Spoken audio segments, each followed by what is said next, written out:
des forces au maximum, et si dans le final l'écart reste, peut être suffisant pour que, en se livrant à fond, ils aient une petite chance d'aller au bout. Là, on les verra très certainement mettre le grand plateau et prendre des relais beaucoup plus prononcés, beaucoup plus appuyés.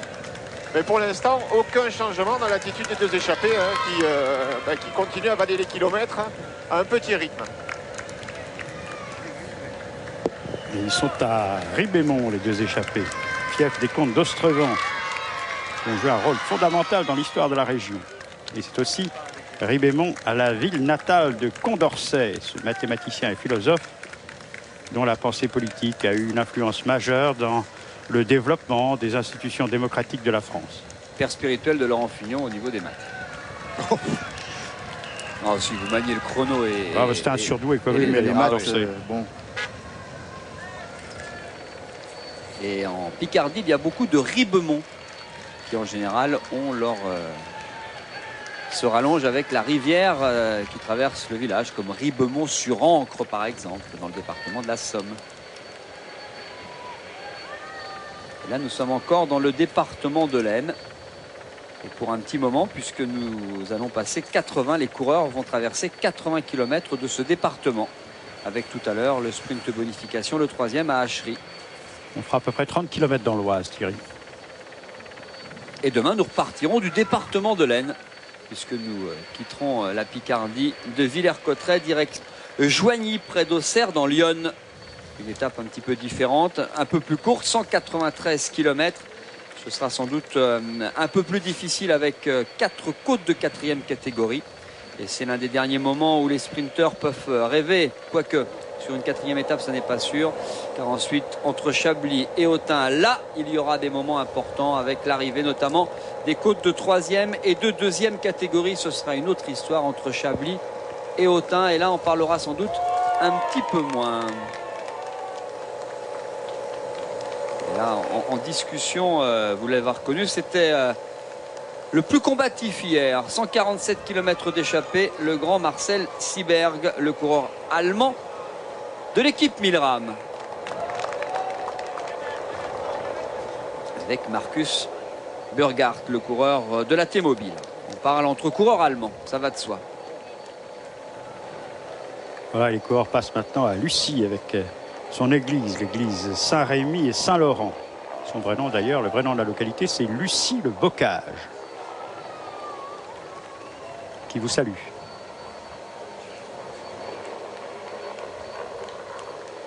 Et des courses dans cette région, il y en a beaucoup. J'ai parlé tout à l'heure de Villers-Cotterêts. Eh bien, il y a le Grand Prix de Villers-Cotterêts sur une journée, tout comme le Tour de la Somme sur une journée, organisé le 21 septembre prochain. Et puis dans les courses de plusieurs jours, il y a le Tour de Picardie, organisé par Amaury Sport Organisation. Donc les mêmes organisateurs que le Tour de France sur 3 jours. Et aussi la Ronde de l'Oise, où nous arrivons tout à l'heure, Compiègne, qui va recevoir pour la 2e fois une arrivée du Tour de France. La première, c'était en 1980, une étape longue de 215 km entre Lille et Compiègne, qui avait vu la victoire d'un coureur français, oui. Jean-Louis Gauthier. Oui, et c'était un très mauvais souvenir. C'est un très mauvais souvenir pour Bernard Hinault, puisqu'on en a parlé tout à l'heure. On a parlé de Bernard Hinault il y a quelques instants. Bernard Hinault avait commencé à ressentir les effets d'une tendinite. Il faut dire que c'était un tour très très pluvieux. Il pleuvait presque à Compiègne ce jour-là. C'est rare. Oui, il avait plu toute la journée du reste. Et donc, il avait plu à Lille, à l'étape d'avant, où il avait gagné devant Kuyper. Il avait plu au départ de Francfort. Et donc, il souffrait d'une tendinite, Bernard Hinault. Et il avait renoncé à poursuivre le Tour de France au soir de l'étape de Pau. Il s'était réfugié chez son coéquipier ami Hubert Harbe. À Lourdes. À Lourdes, exactement. Et il y avait eu une étape d'ailleurs Compiègne-Beauvais, le lendemain de cette étape de Compiègne, où Bernard Hinault avait eu beaucoup de mal à suivre ses coéquipiers. Et c'est là qu'on s'est aperçu que ça n'allait pas très très bien pour lui, que la suite serait difficile. Toujours chez nous. Nicolas Vaugondi, Mathieu Ladanius. Les deux n'ont pas beaucoup parlé, hein, mine de rien. Oui, bon, ils ont le même langage, mais je ne les ai pas souvent vus échanger tous les deux. Il y en a un qui a un petit peu plus d'expérience, ils ont 8 ans d'écart. Je Pas sûr que Mathieu Ladagnos ait besoin de beaucoup de conseils, mais j'ai pas vu beaucoup d'échanges. Non, regardez là, entre les même deux. en se doublant pour les relais, ils se disent pas grand-chose. Mathieu Ladagnos, qui est un pur produit de la piste, je le disais tout à l'heure, il a été champion du monde et champion d'Europe espoir à l'américaine. Il a déjà obtenu 11 titres de champion de France sur une piste. Et il vient de finir, je crois, à Bordeaux ses études.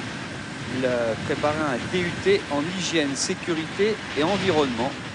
Ce qui faisait que, par exemple, eh bien, au lendemain des 4 jours de Dunkerque, après sa victoire dans le Nord, il avait été invité à différents critériums et il avait refusé parce qu'il devait rentrer sur Bordeaux pour continuer ses cours. Ça, c'est tout à fait dans la philosophie de l'équipe de la Française des Jeux. Ça sonne, Jean-Paul. Oui, ça sonne à Ribemont, à l'église, au clocher de l'église Saint-Pierre et Saint-Paul, du 12e. C'est un monument d'ailleurs qui est classé monument historique. Ça remonte déjà à 1921, juillet même 1921.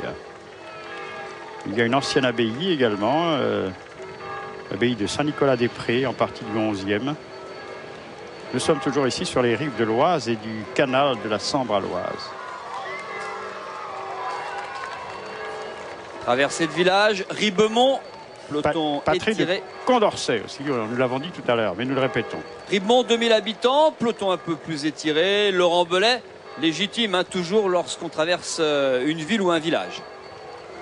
Oui, et c'est toujours très très sympa d'entendre les cloches sonner au passage du Tour de France. J'ai envie de dire, c'est ça le Tour, sport populaire, une épreuve populaire.